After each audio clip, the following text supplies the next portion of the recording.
Hello दोस्तों, आप सब लोग कैसे हो। आशा करता हूँ आप लोग ठीक होंगे। दोस्तों, अपने जीवन में कुछ सीखने को इच्छुक है तो इस वीडियो को लास्ट तक जरूर देखें। तो आइए देरी ना करके वीडियो को शुरू करते हैं। एक समय की बात है, भगवान गौतम बुद्ध अपने शिष्यों के साथ बैठे हुए थे और उन्हें उपदेश दे रहे थे। तब उन्होंने अपने शिष्यों से कहा, क्रोध इंसान का सबसे बड़ा दुश्मन है।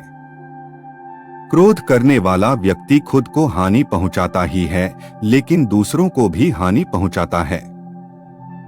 वह प्रतिशोध की आग में जलता है और अपने जीवन को बर्बाद करता है। उनके उपदेश खत्म हो जाने के बाद उनके शिष्यों में से एक शिष्य खड़ा होता है और उसे बोलता है, तू एक ढोंगी है। तेरी बातें मनुष्यों के रहन-सहन से विपरीत है। तू जो भी कहता है उसे अपने जीवन में अनुसरण नहीं करता और दूसरों को यह सब करने कहता है।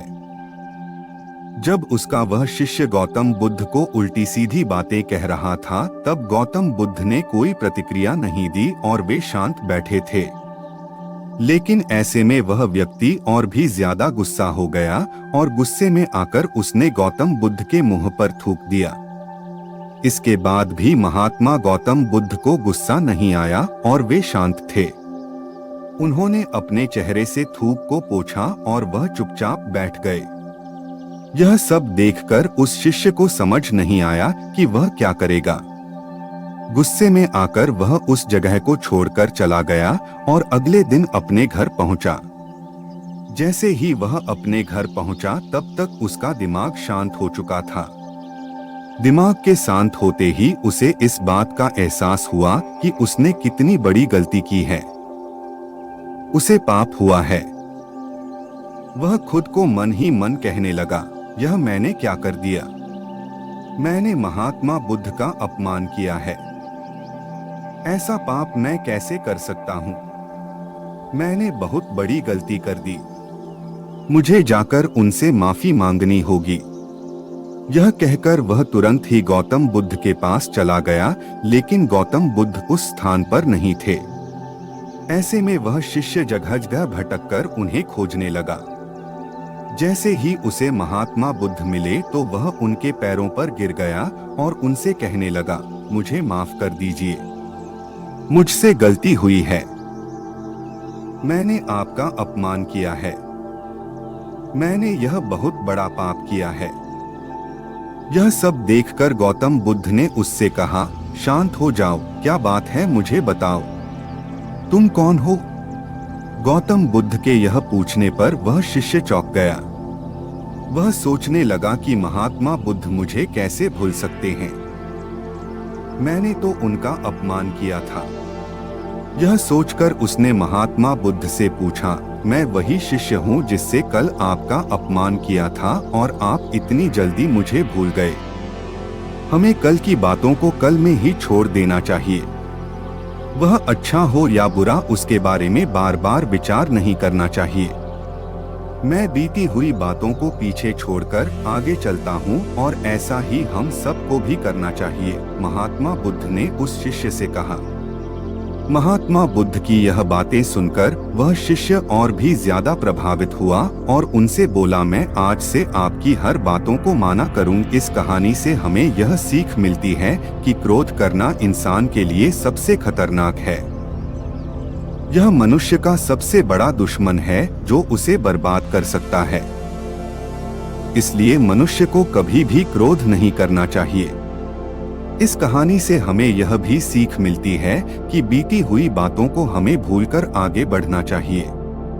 अगर कोई मनुष्य अपनी बीती हुई बातों पर ज्यादा ध्यान देता है तो उसका ध्यान पूरी तरह से भूतकाल में लगा होता है और वह इंसान कभी भी आगे बढ़ने की और विचार नहीं कर पाता। इसीलिए हमेशा पुरानी बातों को छोड़कर आगे बढ़ने की सोचे। एक समय की बात है, गौतम बुद्ध अपने शिष्यों के साथ एक सफर पर थे। सफर में चलते चलते बुद्ध को प्यास लगी तो उन्होंने अपने एक शिष्य से कहा कि जाओ, जाकर मेरे लिए पीने का पानी लेकर आओ। अब ऐसे में उस शिष्य ने आसपास देखा तो कहीं कोई पानी का स्रोत नहीं मिला। लेकिन उसने और कोशिश की तो रास्ते में उसे एक पानी का स्रोत मिला। वहां उसने देखा कि कुछ लोग उस पानी के स्रोत में कपड़े धो रहे हैं और तभी वहां से एक बैलगाड़ी उस पानी के स्रोत के ऊपर से गुजर गया। ऐसे में वहां का पूरा पानी गंदा हो गया और उसमें मिट्टी भर गया। फिर उसने सोचा कि इस गंदे पानी को, मिट्टी से भरे हुए पानी को मैं बुद्ध के लिए कैसे लेकर जा सकता हूँ। तो वह खाली हाथ ही वापस चला गया और गौतम बुद्ध से जाकर यह बात बताई। बुद्ध ने कहा कि ठीक है, हम सब यहाँ इस बड़े से पेड़ की छाया में बैठकर आराम करते हैं। कुछ समय बीता, फिर गौतम बुद्ध ने उसी शिष्य को फिर से पानी लाने को कहा। अब वह शिष्य वापस से उसी पानी के स्रोत के पास गया। वहां जाकर उसने देखा कि वह पानी बिल्कुल साफ था और पीने योग्य था। अब वह शिष्य बुद्ध के लिए वह पानी लेकर गया और उसने वह पानी गौतम बुद्ध को पिलाया। बुद्ध ने सबको यह बात बताई कि जिस तरह से पानी में कीचड़ मिट्टी फैल गई थी, लेकिन उसे थोड़ी समय तक छोड़ देने तक उसका सारा मिट्टी नीचे बैठ गया और वह पानी वापस से साफ हो गया। उसी तरह से हमारा मस्तिष्क भी है। जब हमारा मस्तिष्क अशांत हो तब उसे वक्त देकर उसे शांत करो। हमारा मस्तिष्क भी थोड़े समय के बाद शांत जरूर होगा। अशांत मस्तिष्क से कोई भी निर्णय नहीं लेना चाहिए। बस हमें करना यह है कि हमें अपने मस्तिष्क को थोड़ी देर तक शांत रखना है, जिससे कि हम अच्छे फैसले ले सकते हैं। अशांत मस्तिष्क से लिए हुए फैसले हमेशा गलत होते हैं। हमें हमेशा शांत मस्तिष्क के साथ ही कोई निर्णय लेना चाहिए, जिससे कि गलतियां होने की गुंजाइश कम हो जाती है। गौतम बुद्ध को हम बहुत अच्छे से जानते हैं, जिन्होंने बौद्ध धर्म की स्थापना की और उन्होंने लोगों के जीवन में ढेरों बदलाव लेकर आए थे।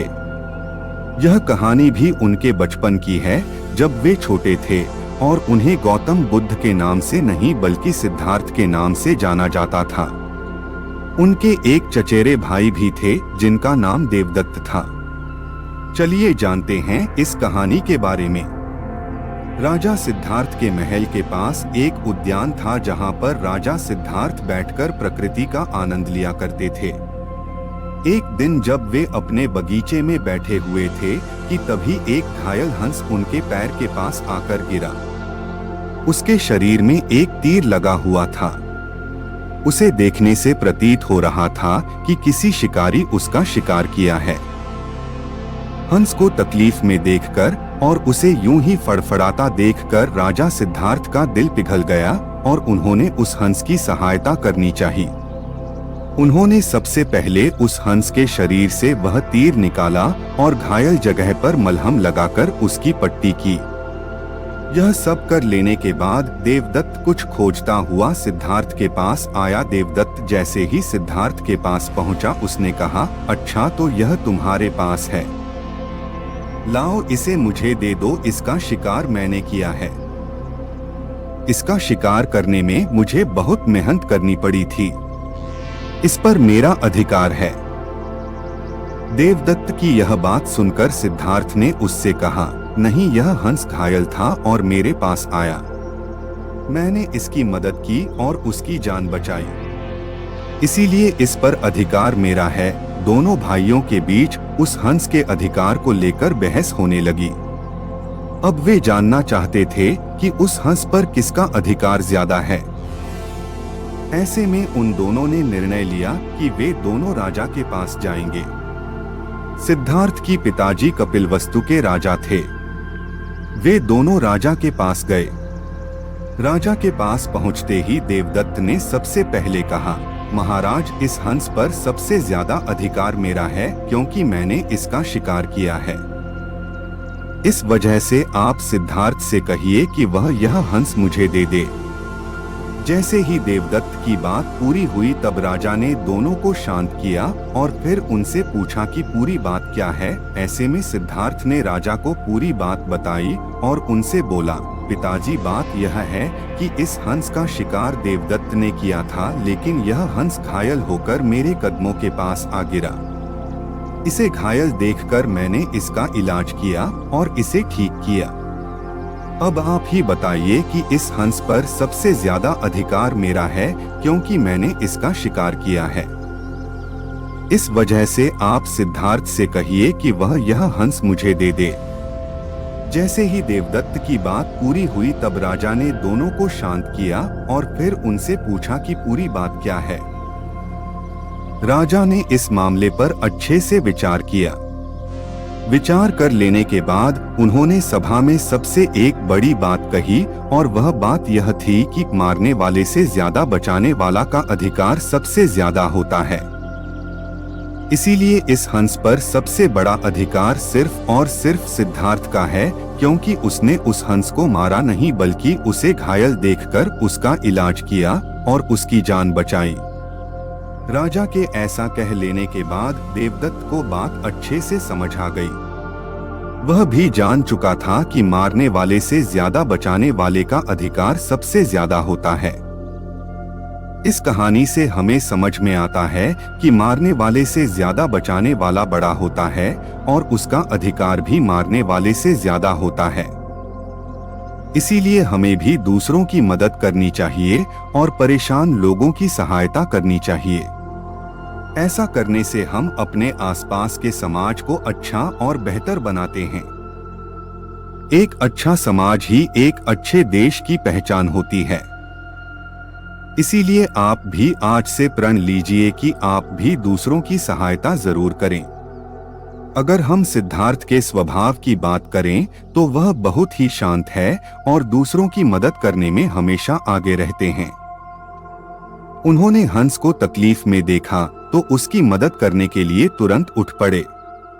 इसे यह बात पता चलती है कि सिद्धार्थ को दूसरों को तकलीफ में देखकर खुद को भी तकलीफ होती है। अगर हम देवदत्त की बात करें तो वह एक लड़ाकू बालक था जिसमें सब्र की कमी थी। देवदत्त बस इतना ही जानता था, मरने वाले का अधिकार ज्यादा होता है। वह जीवों को मारने में संकोच नहीं करता था, जो कि गलत है। वह सिद्धार्थ के विपरीत था। एक बार एक भिखारी अपने जीवन से परेशान हो चुका था, क्योंकि उसे अपने जीवन को चलाने के लिए भीख मांगना पड़ता था। उसे हर एक चीज के लिए भीख मांगना पड़ता था। इसी बात को लेकर वह दुखी रहता और दिन भर यही सोचता कि उसकी जीवन में बदलाव कैसे आएगा। यह सोचकर वह निराश हो जाता। वह हर दिन देखता कि बहुत सारे लोग निराश होकर आंखों में आंसू लिए लोग और विभिन्न चिंताओं से परेशान लोग गौतम बुद्ध की तरफ जाते और वापस लौटते समय वे लोग बहुत ही खुश होते थे। वह भिखारी यह नहीं समझ पा रहा था कि गौतम बुद्ध उनके साथ ऐसा क्या करते थे कि वे बेहद खुश हो जाते थे। वापस लौटते हुए लोगों के हाथों में ना तो ढेर सारे पैसे होते थे, ना ही सोने चांदी, तो फिर ऐसा क्या होता था कि लोग बुद्ध के पास से लौटते वक्त इतना खुश होते थे। यह सब सोचकर वह भिखारी भी निर्णय लिया कि वह भी महात्मा बुद्ध के पास जाएगा और देखेगा कि ऐसा वहां क्या हो रहा है कि दुखी लोग उनके पास जाकर खुश हो जाते हैं। वह बुद्ध से मिलने के लिए उनके पास चल पड़ा। जहां बुद्ध मौजूद थे वहां बहुत लंबी कतार लगी हुई थी, तो वह भिखारी भी कतार में लग गया। कतार में लगकर वह अपनी बारी का इंतजार करने लगा। देखते ही देखते उसकी बारी आई और उसने बुद्ध से कहा, बुद्ध, मैं बहुत ही गरीब हूँ, मेरे पास कुछ भी नहीं है। मुझे अपना जीवन चलाने के लिए भी दूसरों से भीख मांगनी पड़ती है। अब आप ही बताइए कि मैं अपने जीवन को कैसे बेहतर कर सकूं। यह सब सुनकर बुद्ध ने कहा, तुम गरीब नहीं हो। तुम्हें ऐसा लगता है क्योंकि आज तक कभी तुमने किसी के लिए कुछ भी नहीं किया, ना ही तुमने कभी किसी को दान दिया, ना ही तुमने दूसरों के लिए कुछ किया। यह सब सुनकर भिखारी के मन में एक आशंका जाग उठी। अपनी आशंका को दूर करने के लिए भिखारी ने पूछा, मैं तो एक भिखारी हूँ, मैं लोगों को दान कैसे दे सकता हूँ और कैसे लोगों की सहायता कर सकता हूँ? मुझे तो खुद अपना जीवन चलाने के लिए दूसरों से मांगना पड़ता है। यह सब सुनने के बाद गौतम बुद्ध थोड़ी देर चुप रहे और फिर उसे बोले, तुम्हारे पास हाथ है जिससे तुम लोगों की सेवा में लगा सकते हो और दूसरों का भला कर सकते हो। इसके अलावा तुम्हारे पास मुंह है जिससे तुम लोगों से अच्छी अच्छी बातें कर सकते हो और दूसरों का हौसला बढ़ा सकते हो। यह सब करके भी तुम दूसरों की सहायता कर सकते हो। जरूरी नहीं कि दान सिर्फ पैसों से किया जाए। हम चाहे तो हम शिक्षा का भी दान कर सकते हैं, चाहे तो अन्न का भी दान कर सकते हैं।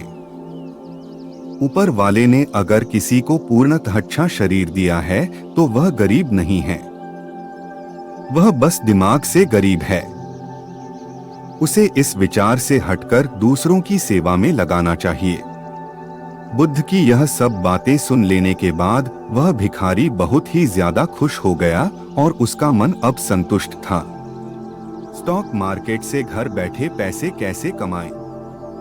हम सब इस बात की चिंता में समय बर्बाद करते हैं कि हम गरीब हैं, लेकिन यह सत्य नहीं है।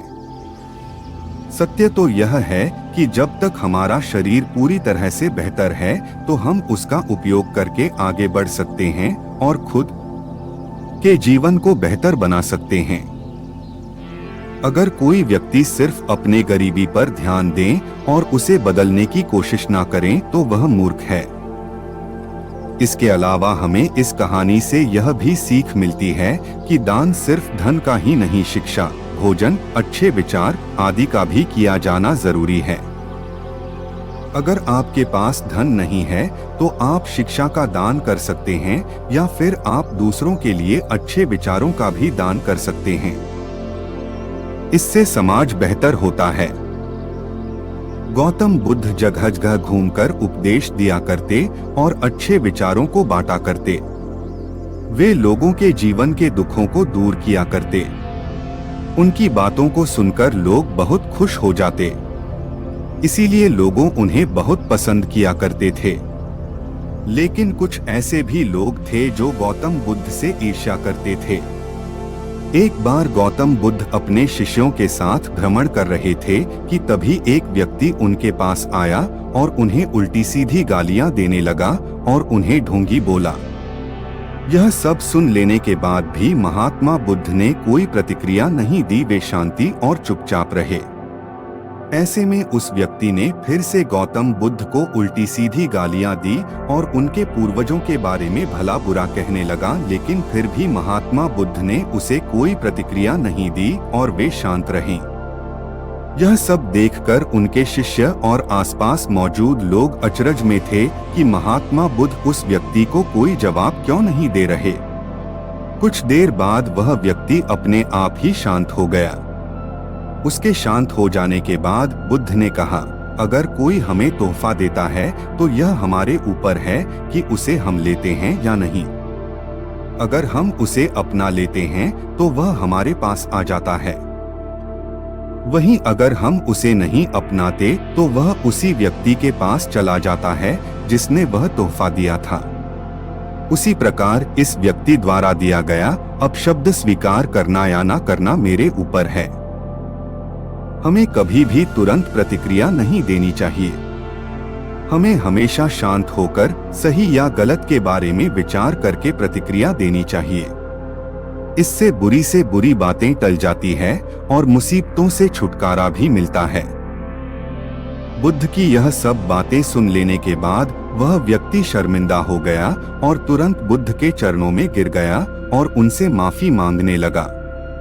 बुद्ध ने उसे माफ किया और भी आगे बढ़ चले।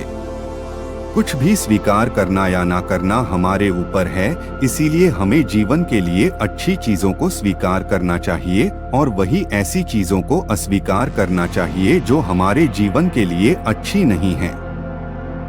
इस कहानी से हमें यह भी सीख मिलती है कि जरूरी नहीं कि दूसरे द्वारा किया गया अपमान सच में आपका अपमान करता हो। आप अपमानित तब होते हैं जब आप अपनी प्रतिक्रिया देते हैं। अगर आपका कोई अपमान करें तो उसे आप एक अच्छी प्रतिक्रिया दीजिए। ऐसा करने से आपका अपमान नहीं होगा, लेकिन अगर आप बुरी प्रतिक्रिया देंगे तो इससे आपका अपमान होना तय है। इसीलिए सोच समझकर प्रतिक्रिया देनी चाहिए। बहुत सालों पहले भारत में मगध नाम का एक राज्य था। वह राज्य बहुत ही संपन्न था। राज्य में एक सोनापुर नाम का गांव था जहां के लोग अपना सारा काम दिन में किया करते थे, लेकिन रात होते ही सारे लोग अपने घर के अंदर चले जाते और कोई भी रात के समय अपने घरों से बाहर नहीं निकलता था। लोग ऐसा बस एक ही कारण से किया करते थे और वह था अंगुलिमाल। अंगुलिमाल बहुत ही खतरनाक डाकू था जो लोगों को लूटकर मार देता था। वह लोगों के बीच डर बनाए रखने के लिए मारे हुए व्यक्ति की उंगलियां काटकर उसका माला बनाकर पहनता था। अंगुलिमाल मगध के एक गुफा में रहा करता था।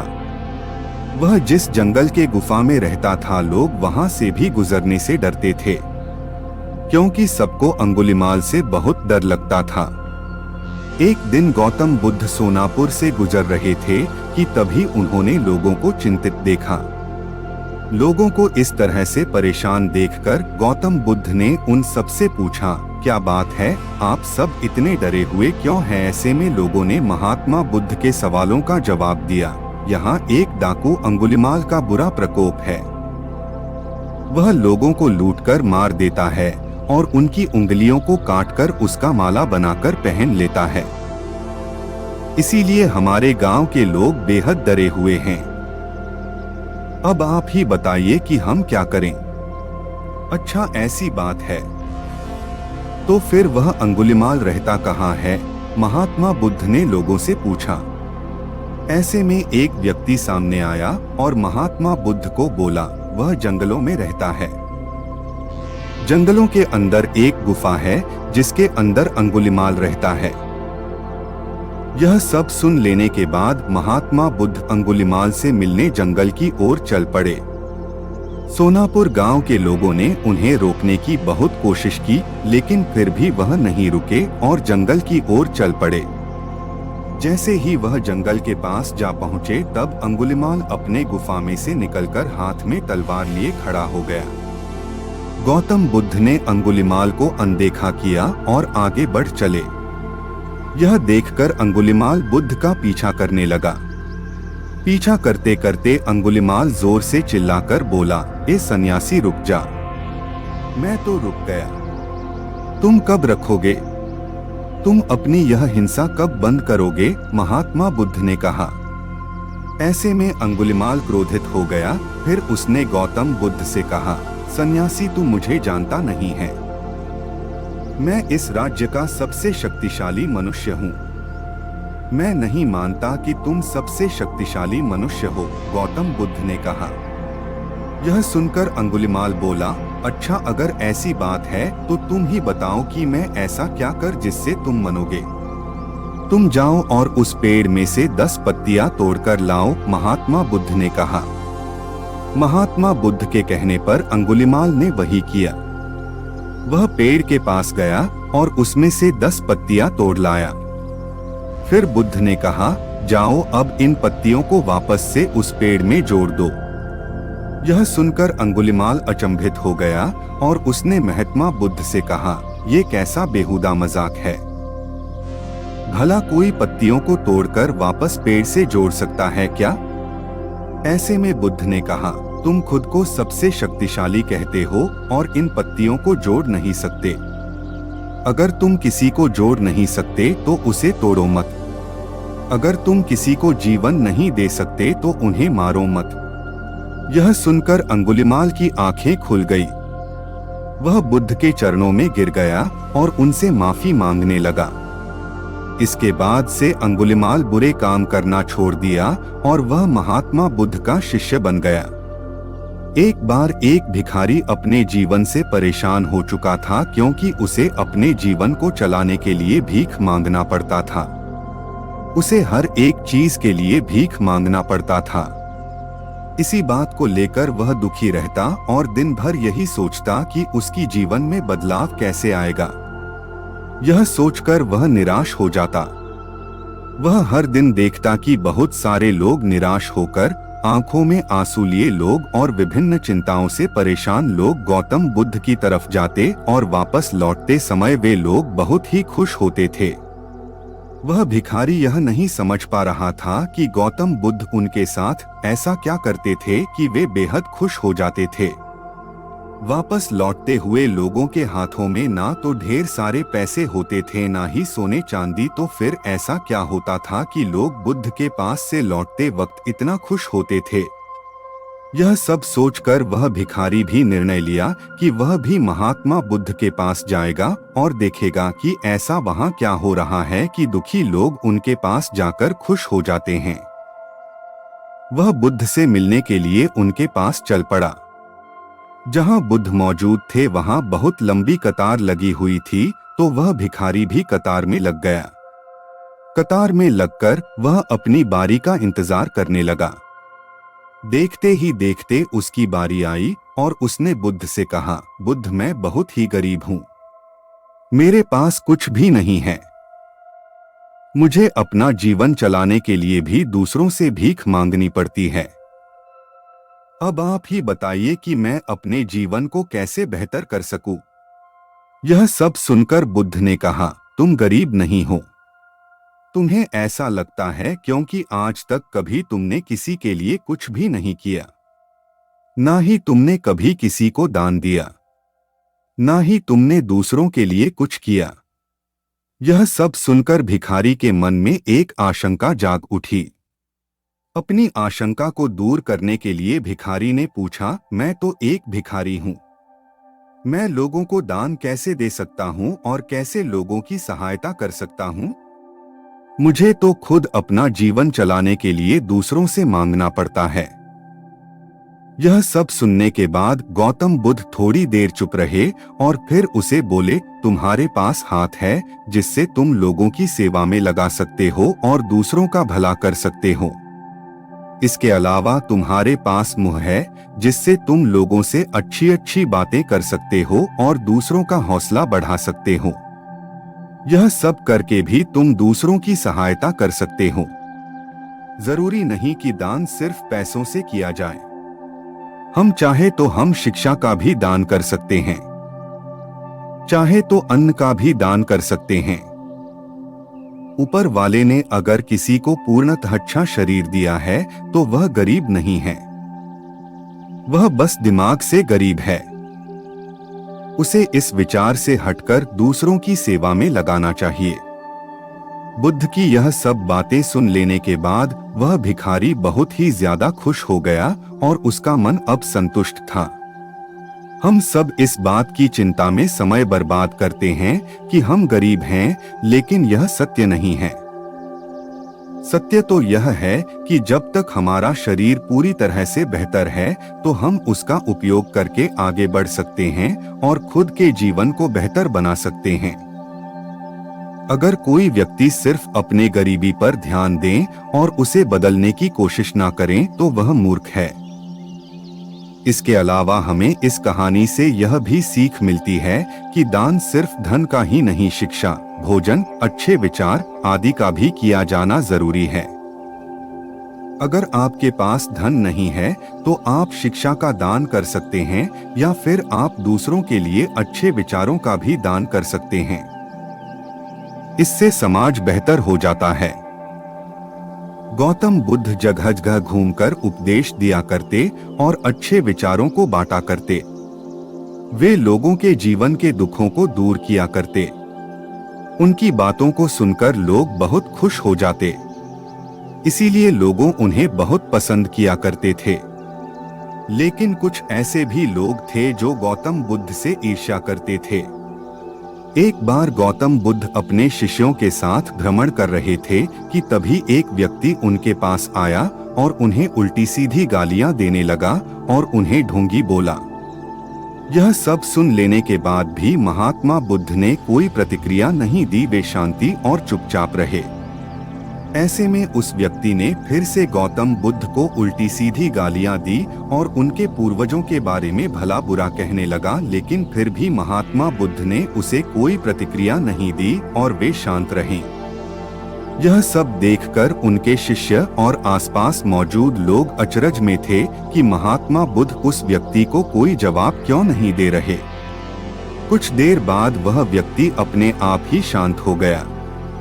उसके शांत हो जाने के बाद बुद्ध ने कहा, अगर कोई हमें तोहफा देता है तो यह हमारे ऊपर है कि उसे हम लेते हैं या नहीं।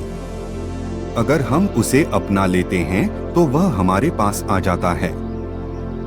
वहीं अगर हम उसे नहीं अपनाते तो वह उसी व्यक्ति के पास चला जाता है जिसने वह तोहफा दिया था। उसी प्रकार इस व्यक्ति द्वारा दिया गया अपशब्द स्वीकार करना या ना करना मेरे ऊपर है। हमें कभी भी तुरंत प्रतिक्रिया नहीं देनी चाहिए। हमें हमेशा शांत होकर सही या गलत के बारे में विचार करके प्रतिक्रिया देनी चाहिए। इससे बुरी से बुरी बातें टल जाती है और मुसीबतों से छुटकारा भी मिलता है। बुद्ध की यह सब बातें सुन लेने के बाद वह व्यक्ति शर्मिंदा हो गया और तुरंत बुद्ध के चरणों में गिर गया और उनसे माफी मांगने लगा। बुद्ध ने उसे माफ किया और भी आगे बढ़ चले। कुछ भी स्वीकार करना या ना करना हमारे ऊपर है, इसीलिए हमें जीवन के लिए अच्छी चीजों को स्वीकार करना चाहिए और वही ऐसी चीजों को अस्वीकार करना चाहिए जो हमारे जीवन के लिए अच्छी नहीं है। इस कहानी से हमें यह भी सीख मिलती है कि जरूरी नहीं कि दूसरे द्वारा किया गया अपमान सच में आपका अपमान करता हो। आप अपमानित तब होते हैं जब आप अपनी प्रतिक्रिया देते हैं। अगर आपका कोई अपमान करें तो उसे आप एक अच्छी प्रतिक्रिया दीजिए। ऐसा करने से आपका अपमान नहीं होगा, लेकिन अगर आप बुरी प्रतिक्रिया देंगे तो इससे आपका अपमान होना तय है। इसीलिए सोच समझकर प्रतिक्रिया देनी चाहिए। दोस्तों, इस कहानी से हमें यह सीख मिलती है कि इंसान चाहे कितना भी बुरा क्यों ना हो वह बदल सकता है। तो यह थी गौतम बुद्ध भगवान की कहानियाँ। अगर आपको यह कहानियाँ अच्छी लगी तो इसे अपने दोस्तों के साथ जरूर शेयर